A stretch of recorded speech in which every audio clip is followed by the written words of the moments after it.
Sapa Indonesia, pagi Mbak Nadir, saudara, kali ini bersama saya Putri Oktaviani. Seorang pemilik rental mobil tewas ditembak di res area tol Tangerang Merak, kilometer 45, Kabupaten Tangerang, Banten. Pelaku diduga adalah penyewa mobil yang berupaya menggelapkan mobil korban. Saya bilang tadi juga jangan ini dulu. Tuh jalan itu apa?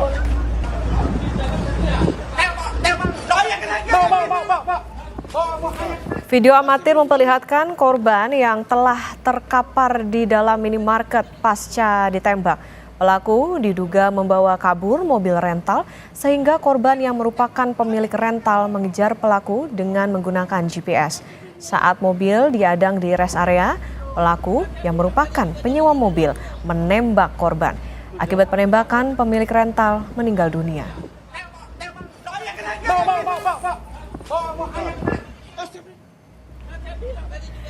Anak korban mengungkapkan sebelumnya pria bernama Ajat Sudrajat menyewa mobil namun tak kunjung dikembalikan sehingga menimbulkan kecurigaan. Korban bersama rekannya kemudian melacak mobil tersebut dan sempat berpapasan dengan mobil miliknya yang dibawa pelaku di daerah Saketi, Pandeglang, Banten. Pelaku dan korban sempat terlibat keributan sebelum pelaku akhirnya melepaskan tembakan. Akibatnya pemilik mobil tewas terkena tembakan di dada, sedangkan rekan korban juga terluka terkena tembakan di perut.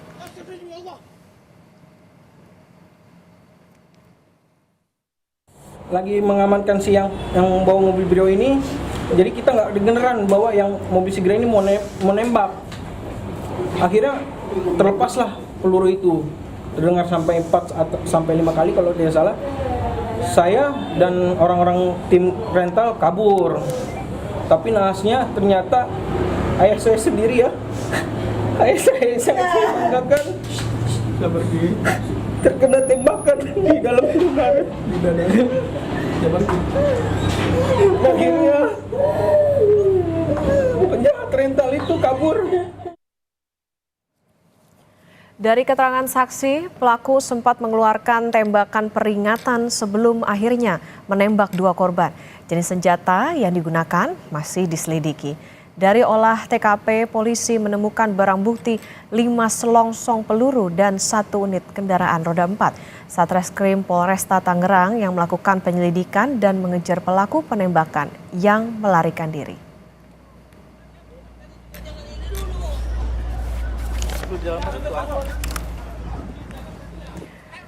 Kita akan bahas lebih lanjut mengenai kasus penembakan pemilik rental mobil di res area tol Tangerang Merak bersama Kepala Seksi Humas Polresta Tangerang, Banten, Ibda Purbawa. Selamat pagi, Pak Purbawa. Selamat pagi, Mbak Okta. Iya, Pak, jadi berapa orang pelaku yang sudah terdeteksi saat ini dan bagaimana pengejarannya hingga saat ini? Perkembangannya seperti apa?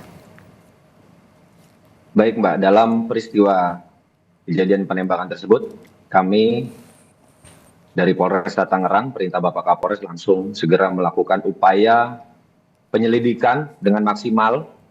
Kita mencari dan mengumpulkan beberapa alat bukti dari CCTV. Sementara kita mengantongi ada diduga 4 pelaku dari penembakan tersebut dan kami sedang bekerja keras. Mudah-mudahan segera tertangkap. Demikian, Mbak Okta. Oke, berarti saat ini masih berupaya pengumpulan alat bukti. Jadi pelaku ini, Pak Purbawa, bisa dipastikan sindikat penggelapan mobil kah? Lalu bagaimana kronologis yang didapatkan polisi? Untuk pelaku ini kita belum bisa sampaikan ini sindikat penggelapan atau bagaimana. Namun kronologis kejadian ini berdasarkan keterangan video tadi benar. Sebelumnya si pemilik rental kendaraan ini mencari kendaraan yang disewa. Keberadaannya berada di wilayah Pandeglang. Saat dicek melalui GPS kendaraan. Sampai terjadinya mengikuti kendaraan tersebut sampai di kilometer 45. Si pemilik kendaraan ini untuk mengecek kendaraan itu dan dari pengemudi yang membawa kendaraan milik korban. Ya, di depan Indomaret tersebut terjadi penembakan yang mengakibatkan 2 orang mengalami korban, 1 meninggal dunia dan 1 mengalami luka. Oke, Pak Purbo, ada informasi yang menyebut salah satu pelaku ini mengaku TNI Angkatan Udara. Bagaimana penyelidikan polisi soal ini? Oke, kita belum bisa menyampaikan diduga dalam peristiwa itu tersebut ada oknum. Nanti yang pastinya kalaupun ada yang terlibat dalam peristiwa tersebut ada oknum lain, pastinya kita harus berkoordinasi dulu dengan pihak lain karena kita tidak bisa menyampaikan apakah sudah ada atau belum anggota yang terlibat, kita belum bisa sampaikan. Kita masih berupaya maksimal dalam proses penyelidikan kasus ini, Mbak. Oke, berarti artinya saat ini juga masih didalami soal itu, menunggu bagaimana hasil penyelidikan. Pak Purbawa, informasinya juga korban sempat minta tolong ketika dalam proses pengejaran para pelaku ini ke polisi waktu itu, ke Polsek Cinangka. Nah ini tapi ditolak informasinya, kok bisa Pak polisi nolak membantu warga? Bahkan ini teleponnya itu sampai ke tingkat Kapolsek, bahkan Kapolsek ini informasinya juga menolak untuk membantu melakukan pendampingan begitu terhadap korban.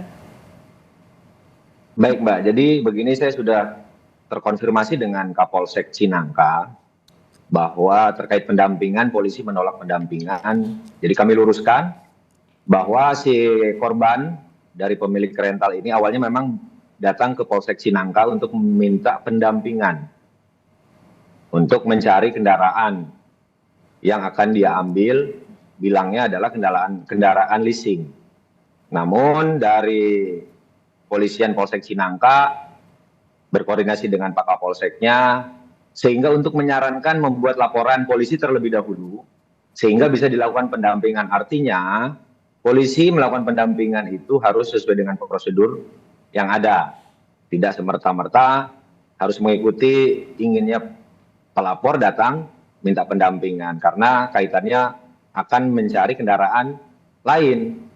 Jadi bukan menolak, artinya disarankan untuk membuat laporan, baru kita lakukan pendampingan, seperti itu Mbak.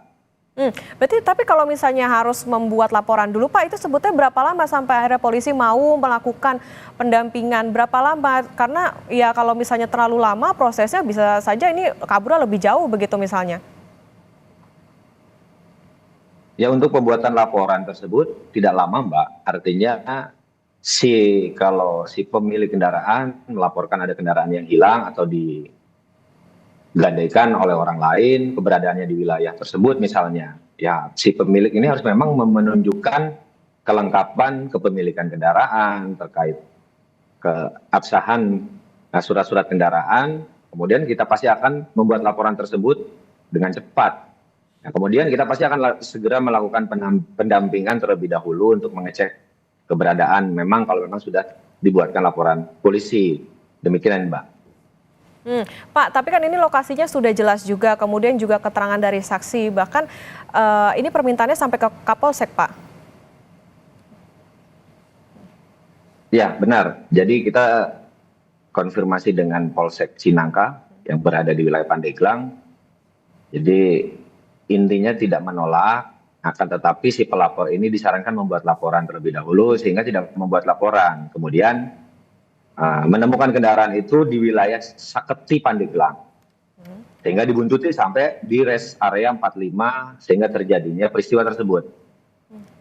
Pak, untuk jenis senjata yang digunakan oleh terduga pelaku ini sudah diketahui kah?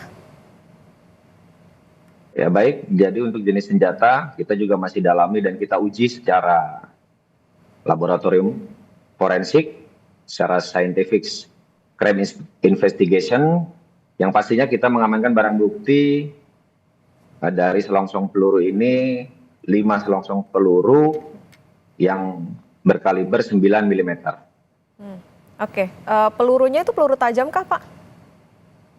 Peluru tajam Pak. Ya, Pak, jadi apa dalam penyelidikan ini apa yang menjadi tantangan bagi polisi dalam mengungkap kasus ini lebih jelasnya, termasuk juga soal lebih lengkapnya bagaimana pelaku, kemudian juga apa senjata yang digunakan dan lain-lain sebagainya? Baik, tantangan kami yang pastinya kita harus mengumpulkan semua alat bukti yang cukup terkait mengungkap para pelaku penembakan tersebut, sehingga kita bisa melakukan proses penyelidikan hingga penyidikan secara komprehensif. Yang pasti mohon doanya sesuai dengan perintah Bapak Kapolresta Tangerang agar segera mengungkap dari pelaku tersebut. Demikian, Mbak. Oke, Pak, tadi dikatakan soal saat ini polisi masih mengumpulkan alat bukti, juga mengumpulkan keterangan sejumlah saksi. Sejauh ini sudah ada berapa saksi yang diperiksa polisi atau dimintai keterangan? Kami sudah memintai keterangan dan menginterogasi dari mulai TKP, kita sudah ada sekitar kurang lebih 7-8 saksi yang sudah kita minta keterangan. Oke, ada 7-8 saksi. Paling dekat, Pak, ini berarti apa yang akan dilakukan polisi dalam upaya penyelidikan sejauh ini? Yang pasti kita sedang fokus untuk mencari dan mengejar dari para pelaku tersebut agar kita bisa mengungkap lebih cepat, Mbak. Oke, baik. Artinya sekarang tentu kita tunggu bagaimana hasil dari penyelidikan polisi. Jangan sampai kasus ini menjadi no viral no justice begitu, sehingga kita tunggu bagaimana hasil dari pendalaman polisi supaya kasusnya cepat selesai dan juga diketahui lebih lengkap bagaimana pelaku ini bisa menimbulkan korban. Terima kasih Kepala Seksi Humas Polresta Tangerang Banten, Ibda Purbawa, sudah bersama di Sapa Indonesia Pagi. Sehat selalu, Pak. Oke.